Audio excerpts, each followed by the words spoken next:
าวบ้านสนเขาผมเที่ยวกันเข้าเป็นหนึ่งปองดองหน้าสาวงามแก้มบองยังสุขสมปองทุกคนบ่นาสาวบ้านเดินทำใจคงบ่ดำดอกนาแก้วตาขอกล่าวว่าพันละนาน้องสาวโซภาน้องนูน้องเข่ง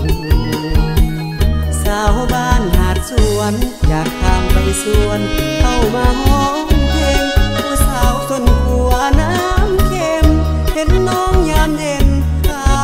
ยพักขายปลาสร้างงานโซฟาเมื่อได้มาเมืองไซธานี